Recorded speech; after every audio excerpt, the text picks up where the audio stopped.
Siguro namin na hindi kakalat yung sakit dito sa aming probinsya sa Agusan del Sur. Kaya yung 7 provincial checkpoints namin are still manned 24/7 po.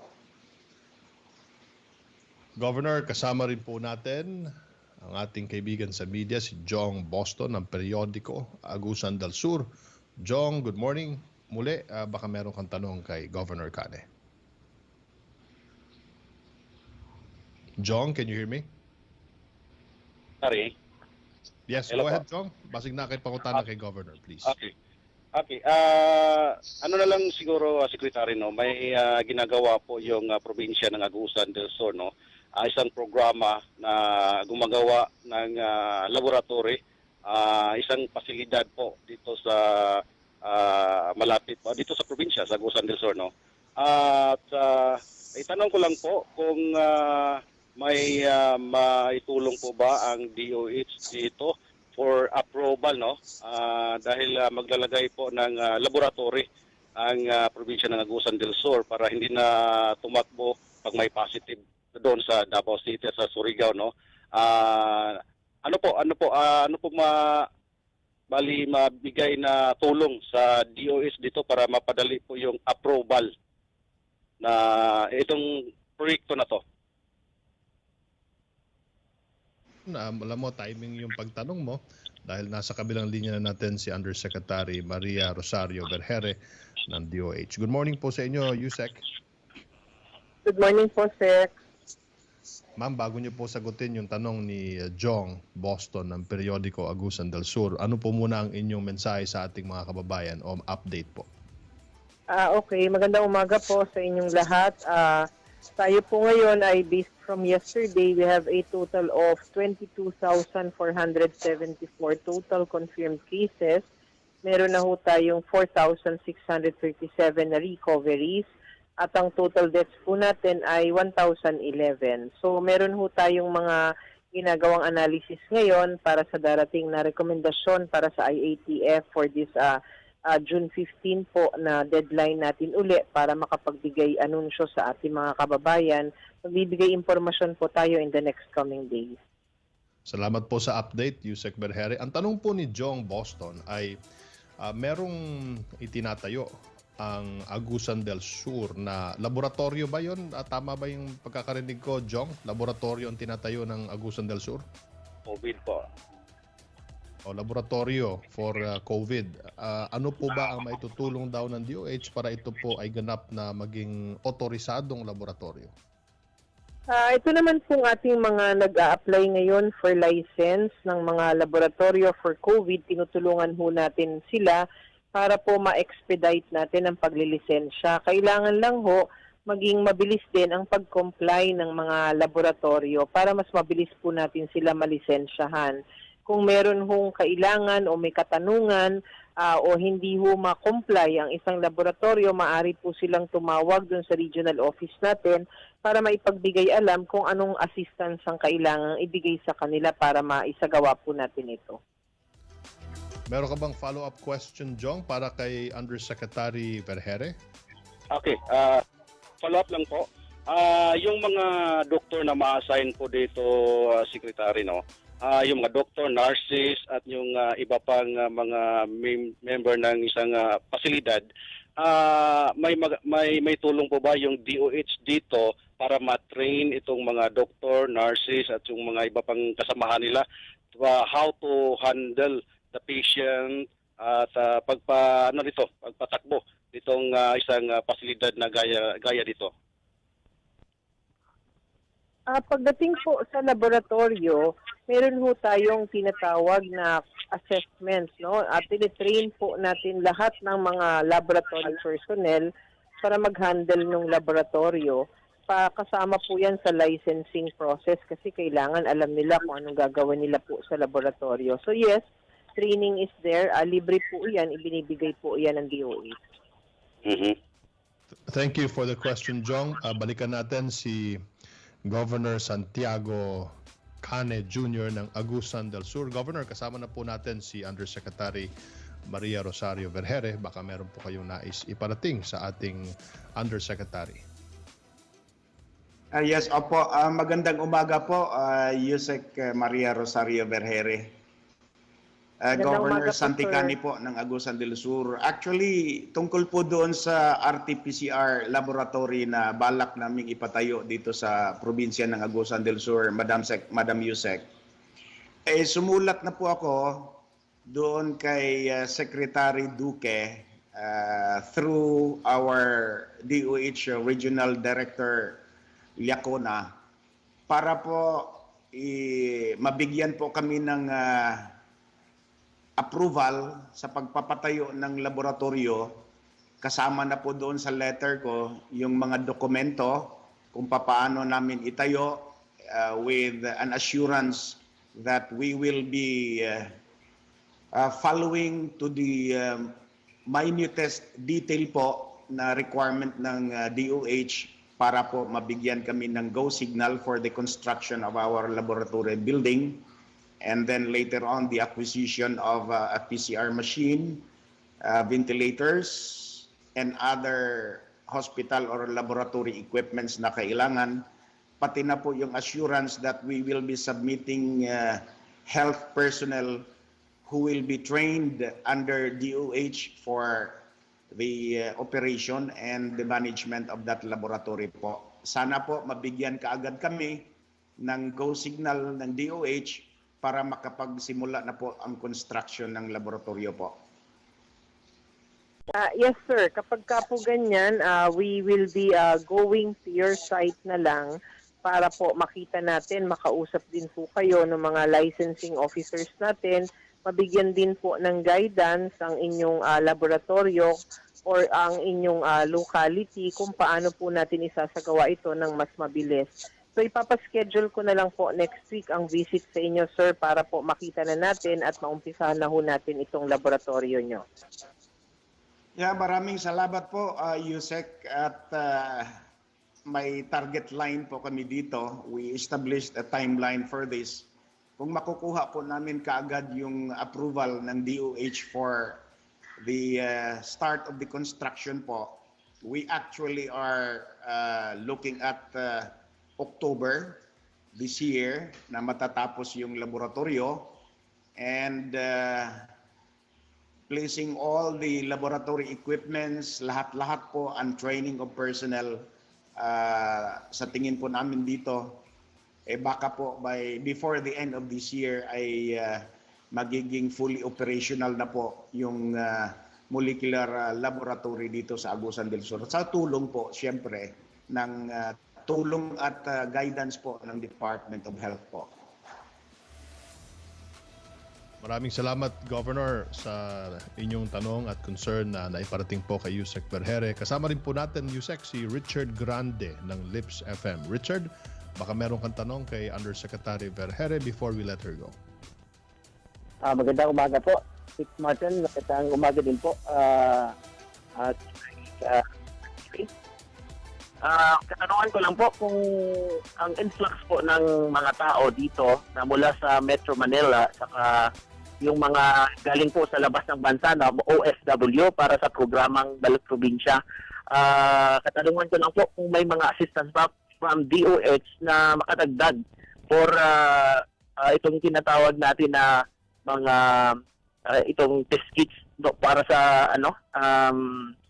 rapid testing, kasi marami ng mga nagsiuwian saka for the past 3 months o 4 months running, last po Secretary Martin at Madam Undersecretary po, zero kami dito sa Agusan del Sur, pero nang sinimula na po ang Balik Probinsya, nagkadalawang kaso kami ng COVID-19. May sapat po ba at may ma-assist po ba ang DOH na additional rapid testing kits para sa Agusan del Sur? Yes, sir. Magandang umaga po. Yun pong rapid antibody testing kits, hindi po bumibili ang national government, ang DOH, ng ganyang testing kits kasi po bawal po sa batas.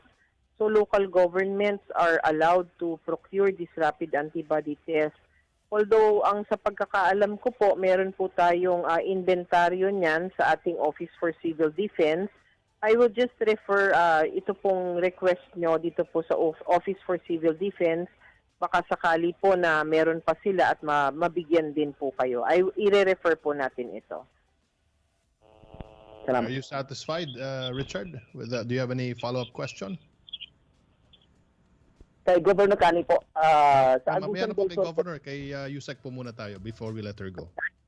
Okay na po Yusek, kayo kay maraming Yusek? salamat. Opo. Alright, thank you so much. Undersecretary Verherima, maraming salamat po sa inyong panahon. Baka meron po kayong reminder sa ating publiko. Yun lang po, no? Salamat din po, Sec, for inviting us. Gusto lang ho natin ipaalala na nagkaroon ho tayo ng iba't ibang antas ng community quarantine. Marami po ay nagluwag na rin po tayo at nakapag-open up with the other sectors. But hindi po ibig sabihin ito ay tapos na po ang laban natin with COVID. Atin pong ipagpatuloy ang mga sinasagawa natin dito po sa new normal para tuloy-tuloy po nating ma-prevent ang transmission po ng virus. Maraming salamat po, Secretary. Maraming salamat, Undersecretary Maria Rosario Vergere ng Department of Health. 9:18 in the morning. May tanong po si Richard Grande ng Lips FM para po kay Governor Santi Cane. Please go ahead, Richard. Good morning, Gov. Good morning po. Good morning, Richard. Gov, the past, grabe yung kampanya natin at saka yung trabaho ng provincial government sa pag-fight against COVID-19. Saka paano po ginagawa ng provincial government na yung pag-uwi ng mga balik probinsya na ano talaga natin yung mga nag-positive, nakuha agad natin ang resulta at saka na-prevent natin ang flow nito, no? Paano Governor Kani mapa-improve pa at saka mabigyan natin ng karapat-dapat na pag-aruga yung mga dumating na mula sa OFW saka sa from other provinces outside Agusan del Sur.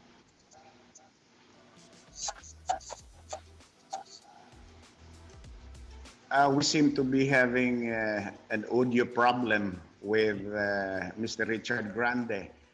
However, parang nakuha ko yung tanong niya kung ano po yung mga measures na ginawa ng provincial government para maagapan yung pag-spread ng coronavirus dito despite of the two positive cases na nandito sa Agusan del Sur. Tama ba, Richard? Yun ba ang tanong mo? Opo, Gov. Hello, Richard? Yes, Gov. Yes, Gov. Yes, Gov. Tama po. Nakuha niyo po yung tanong niya. Yeah, okay. Ganito pa ang ginawa namin dito sa Agusan del Sur, Mr. Secretary. Simulat sa pulpo ay hindi namin binago yung ginagawa namin sa mga checkpoints namin sa entry and exit points of the province. Lahat po ng mga pumapasok dito sa Agusan del Sur, lalo na kung galing sa labas ng probinsya na galing sa mga positive COVID areas, ay dinadaan po natin yan sa very strict protocol. Ang probinsya po, nag-establish po kami ng mga holding areas aside from the checkpoints. Lahat ng mga pumapasok sa mga checkpoints namin, pinapadaan po namin sa isang holding area at doon sa holding area po ay chine-check po lahat ng taga-health personnel namin yung state of health ng lahat ng mga pumapasok. We let them undergo rapid testing at kapag nag-positive ka sa rapid testing ay pinapaswab test kaagad namin. Pinapadala yung swab samples doon sa Southern Philippines Medical Center in Davao at habang hinihintay yung result ng swab test ay naka-quarantine po yung lahat ng mga pumapasok. Now, if you get into the province, kapag pumasok ka sa probinsya at nag-negative ka sa rapid test na ginagawa ng mga health workers natin, ay ite-turn over namin yung mga nagsidatingan doon sa mga municipal governments and city government, wherein lahat po sila ay nag-undergo po ng mandatory 14-day quarantine doon sa municipal and city quarantine areas po. At doon po silang lahat ay minomonitor ng mga personnel from the municipal and city health offices. Kaya noong mag-general community quarantine or modified general community quarantine na tayo, ay doon po natin na naagapan yung dalawang individuals. Yung isa po galing sa Cagayan de Oro at yung isa naman is a returning overseas Filipino from the United States, galing Manila. Nagpositive po sila sa rapid test at agad namin silang sinasubject sa swab testing. And lumabas yung resulta na positive nga po yung dalawa. So hindi na namin sila pinakawalan. Yung dalawang nag-positive na asymptomatic naman, sila po ay nandoon na ngayon sa quarantine area ng provincial government. At hinihintay natin yung second swab testing. Kapag nag-negative sila, then another set of testing will be done. At kapag nag-negative sila ng 2 beses, ay siguro pwede na namin silang pauwiin doon sa kanilang mga bahay. So yun po, Secretary Martin, ang ginagawa namin dito. Although medyo mahirap talaga dahil sa dami ng mga pumapasok dito. Biruin mo, as of yesterday, Secretary Martin, yung PUN namin dito ay umaabot na po ng 12,035. Samantala yung PUI namin as of yesterday, meron ng 119 PUIs. Pero labing isa na lang po dito yung natitira. Tatapusin lang nila yung mandatory quarantine. At yun na po, meron kaming 2 positive cases who are not even residents of this province. But they are now confined sa headquarters not headquarters. Confined po sila sa provincial quarantine area po. Although I will not divulge the location.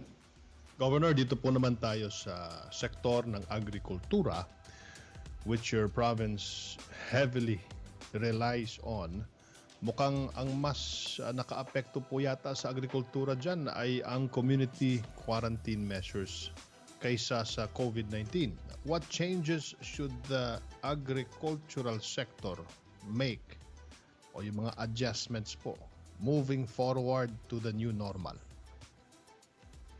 Yeah, okay. Ang provincial government po ay nakafocus sa agricultural production. In the month of March, nag-distribute po ang provincial government through the municipal and city governments ng mga libre pong mga seeds sa different kinds of vegetables.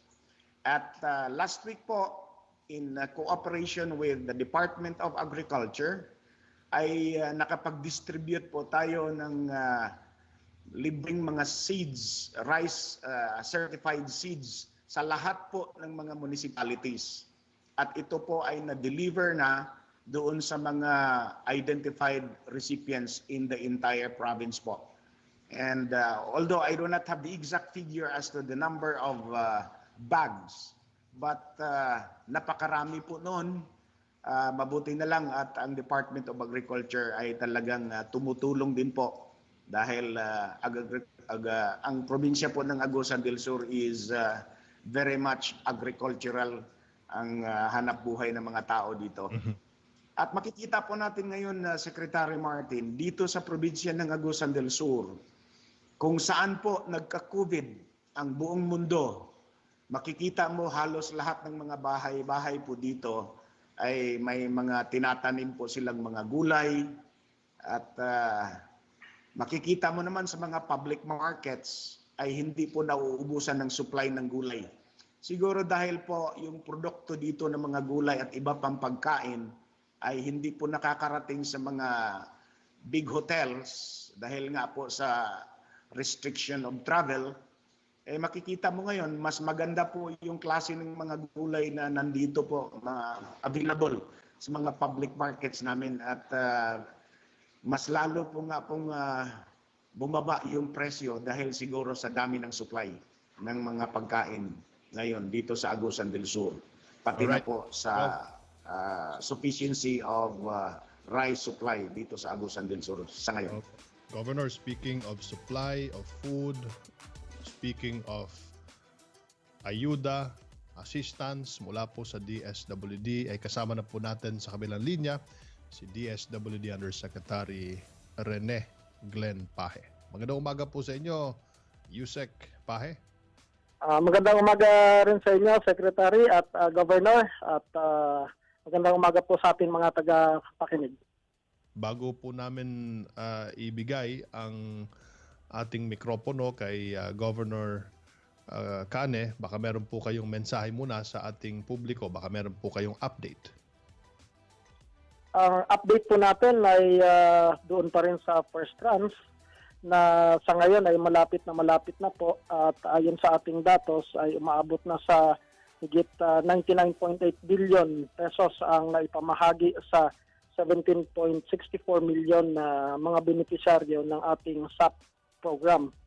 At ang mga LGUs natin ay nakapamahagi na rin ng ayuda sa 13.31 million na low-income non-pantawid na 4Ps at mahigit 80.6 billion ang alaga nito. Karagdagan dito ay 16.8 billion na ang naipaabot sa 3.8 million na 4Ps beneficiaries at 1.55 billion na para sa mga 411,125 na 4Ps beneficiaries din na walang cash card holder. Sa ngayon po, kami po ay puspusang naghahanda para sa ikalawang pagbibigay ng ikalawang tranche nitong SAP.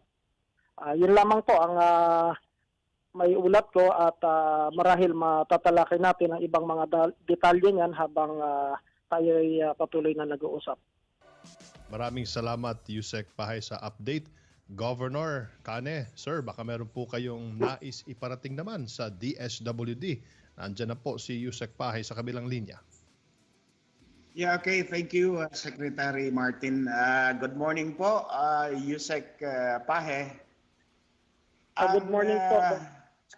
Agusan del Sur po ay very grateful dahil po sa ginagawa ng DSWD doon sa social amelioration program din, libo-libo po na pamilya dito sa Agusan del Sur ay nakatanggap po ng tulong mula po sa himpilan po ninyo.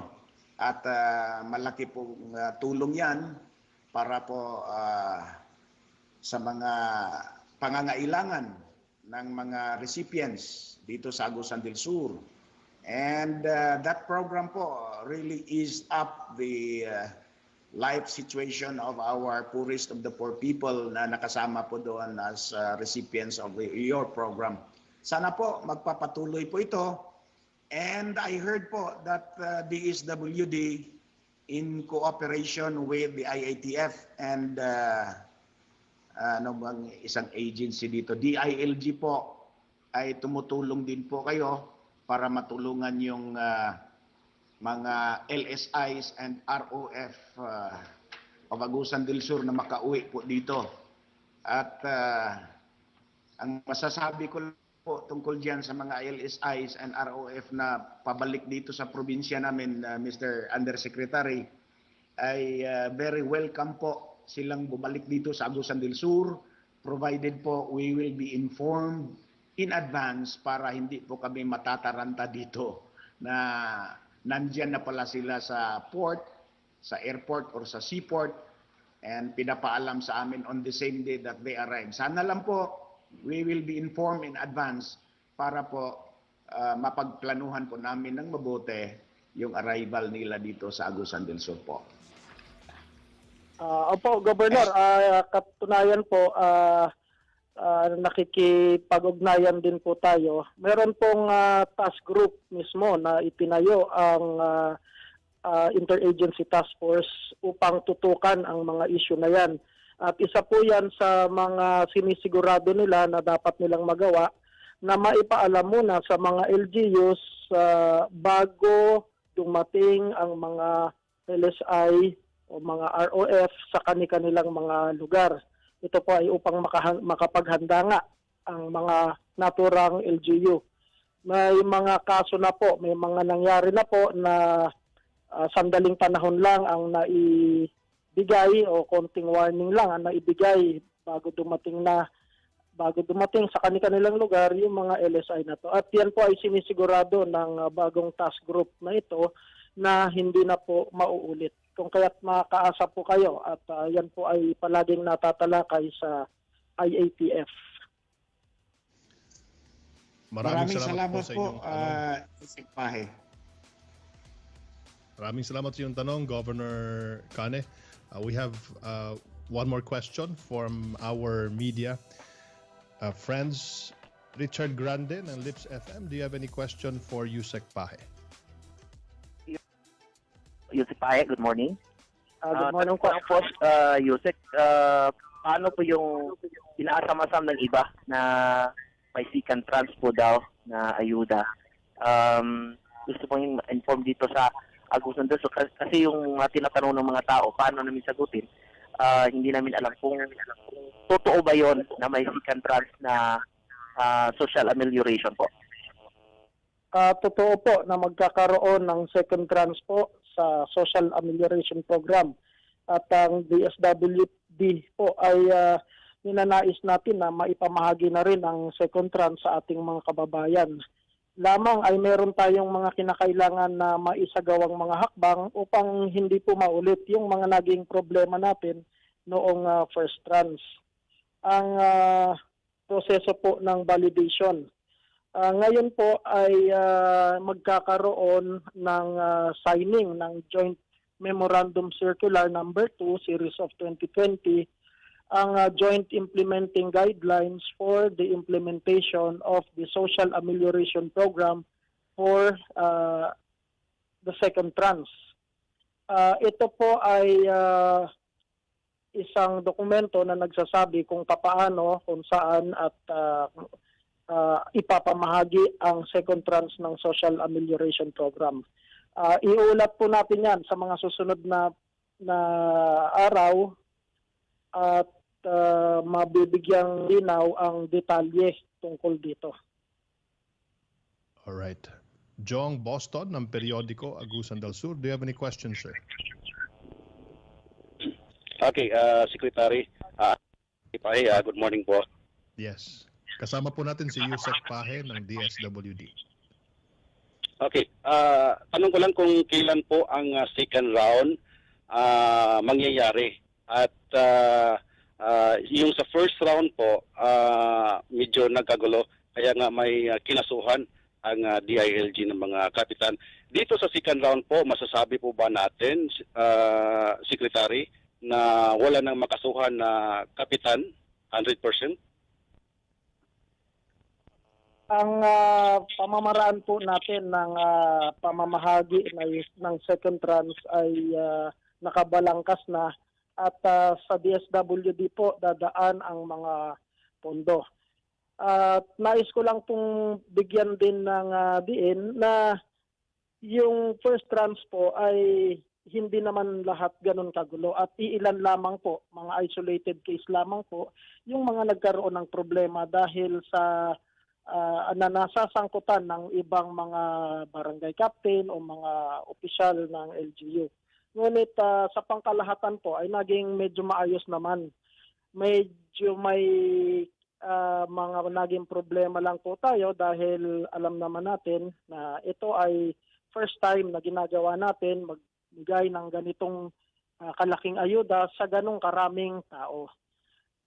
Sinisiguro po natin sa DSWD na ang second trans ay magiging mas maayos at mas mabilis sapagkat may experience na po tayo galing sa first trans. Kaya ito po ay mas magiging maganda at maayos. How about po, follow up lang po, how about doon sa yung magkano ba ang matatanggap nila? The same lang po ba yung sa first round? Parehong amount po yung matatanggap base doon sa listahan, doon sa minimum wage rate ng isang o ng bawat rehiyon. Okay, last follow-up lang, Secretary, no? Doon sa mga media, no? Kagaya ko, isang writer, no? Ng local newspaper, wala talagang namin ngayon, medyo wala talaga yung income namin. So may po ba dito, may programa po ba sa mga media katulad ko na makabenepisyo po sa programa niyo po sa DSWD? Ang programa po ay para sa mga low income, yung mga may hirap na pamilya, at para sa mga naapektuhan ng ECQ. Kung qualified po kayo, kung kayo po ay sa inyong pananaw ay qualified, ganon din po yung inyong mga kasama sa trabaho sa media, ay dapat po nagpatala kayo doon sa inyong mga local Social Welfare and Development Officer o kaya sa inyong mga munisipyo upang kayo ay naipasama doon sa waitlisted na siya ring makakatanggap ng ayuda mula sa DSWD. Okay, Alright. thank you po, Salamat Secretary. po, Jong. Salamat din sa panahon, Yusek Pahe. At kami po ay talagang nagagalak na binigyan niyo po kami ng pagkakataon at ma-solve po ang problema natin at masagot din po yung mga katanungan ng ating mga kababayan dyan sa Agusan del Sur. Mabuhay po kayo, Yusek Pahe. Thank you po. Magandang umaga po sa inyong lahat at stay safe po. Salamat. Si DSWD Undersecretary Rene Glenn Pahe. And going back to that issue, Jong, that you asked kanina, ay nakausap po natin si Secretary Bebot Bello kahapon at nag-apply na po ang DOLE ng panibagong budget mula sa DBM para dito sa camp program na kung saan ay nabigyan po yung ilang miyembro ng National Press Club at nangako naman si Secretary Bebot Bello na bibigyan niya ang mga miyembro naman ng Publishers Association of the Philippines, at kung gusto niyo pong mag-apply, all you have to do is apply online already and give me a copy ng mga listahan po na nag-apply para aking ma-follow up kay Secretary Bebot Bello. Maraming salamat po, Governor Santi Cane Jr. sa inyong oras. Baka meron po kayong mensahe para sa inyong mga kababayan diya sa Agusan del Sur. Okay, maraming salamat po, Secretary Martin. Gusto ko lang pong iabot doon sa mga frontliners namin dito sa Agusan del Sur, Secretary Martin. Sa mga frontliners po namin from the provincial government, umaabot po ito ng 1,141 employees who are rotated to man our different front areas, lalo na sa mga checkpoints. And we are being complemented with 282 PNP, AFP, and other agencies of government. So yung checkpoints namin dito, Secretary, umaabot po lahat ng 1,423 individuals ang nagmaman nito 24/7. At dahil po sa sipag nila and their dedication to serve and to keep our people from this virus, these 1,423 individuals are really working so hard. At on behalf of the people of this province, malaki po ang pasasalamat namin sa kanilang lahat for their voluntary services. Kasi hinahati namin sila sa 4 na grupo and they are working 1 week straight, and then we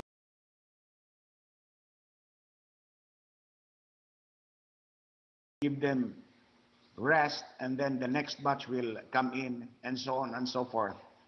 And I also would like to take this opportunity, Mr. Secretary, to thank our two congressmen, Eddie Bong Plaza of District 2 and Congressman Bascug of District 1, for always helping us sa needs ng provincial government. Napakarami pong mga face mask, face shields, PPEs, and even medicines and vitamins na pinapadala po yung mga kongresista natin dito sa Agusan del Sur. Nakakatulong po, lalong-lalo na po sa ating mga health workers na they will always be healthy.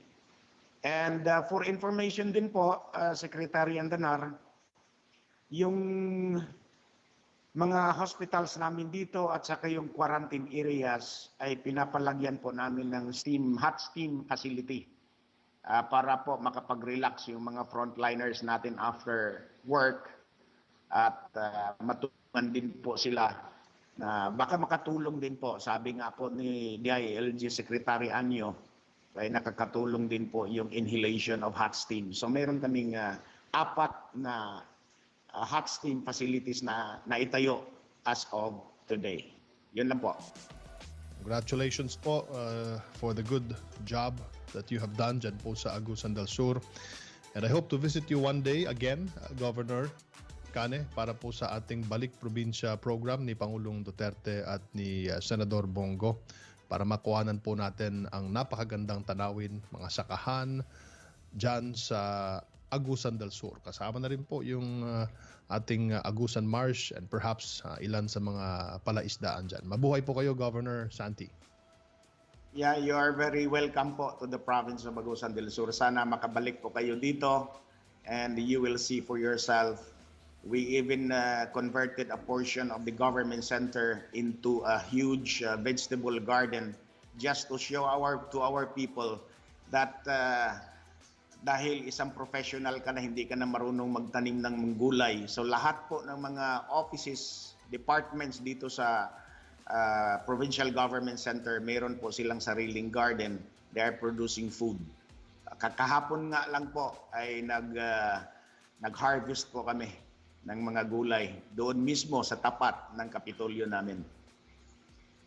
That's very inspiring, sir. Hopefully I can visit and see your garden dyan po sa inyong napakalawak na Capitol grounds. Mabuhay po kayo, Governor Santi Cane. Thank you po. Okay po. For as long as you will submit yourself to rapid testing, welcome po kayo dito sa Agusan Yes, del sir. Sur. We will do that, At sir. biro lang po, joke lang po. We will do that. Why problema? Richard Grande ng Lips FM and Jong Boston ng periodiko Agusan del Sur. Daghang salamat sa inyong oras. Richard, do you have any parting message? Maraming salamat, Secretary Martin, at sa lahat po ng bumubuo ng aming grupo dito sa Agusan del Sur, ang Agusan Media Club. Nagpapasalamat po kami sa lahat ng mga effort po na ginawa ng provincial government para sa amin at para sa buong lalawigan na Agusan del Sur at saka dyan po sa national government. Thank you so much po. Thank you. Jong Boston? Okay, thank you so much po, Secretary, no? Dahil nakasama po ako dito sa programa ninyo at kami po ay nagpapasalamat sa aming mga leaders dito sa Agusan del Sur dahil hindi po sila nagtulog-tulugan. Sila po ay 24 hours, 24/7 gising halos walang tulog para lang hindi makapasok, para lang ma-minimize yung virus na ating kinatatakutan, no?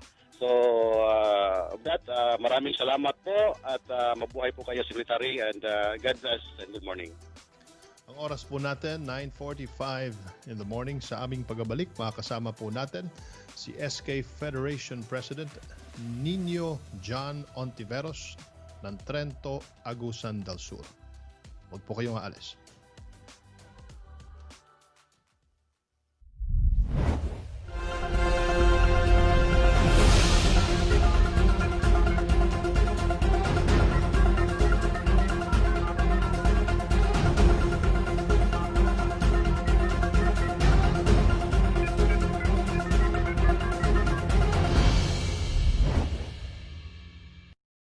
na dapat makasanayan. Ito ay para sa ating kaligtasan. Compulsory sa loob ng paliparan ang pagsuot ng face mask, face shield at PPE. Ang maximum allowable hand carry ay mahigpit na ipatutupad. Mga passengers na may valid travel documents lang ang papayagang makapasok sa airport. Ang pag-check ng body temperature at social distancing ay mandatory. Sa loob ng airport, gagamitin ang mga websites, mobile apps at on-ground kiosk para mag-disseminate ng impormasyon na kailangan ng mga pasahero. Ang lahat ng darating at aalis na pasahero ay required mag-fill out sa health declaration and passenger locator forms. Maging maalam at maingat para sa kaligtasan. Pagkalat ng COVID-19 ay iwasan. Isang paalala mula sa Philippine Broadcasting Service. Ano ang Balik Probinsya Bagong Pag-asa Program?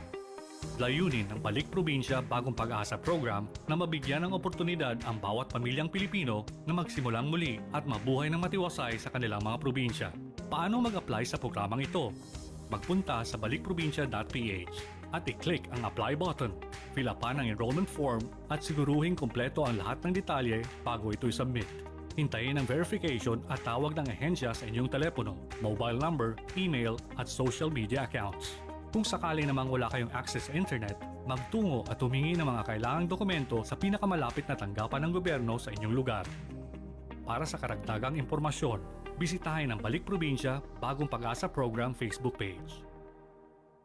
Isang public service announcement mula sa Philippine Broadcasting Service.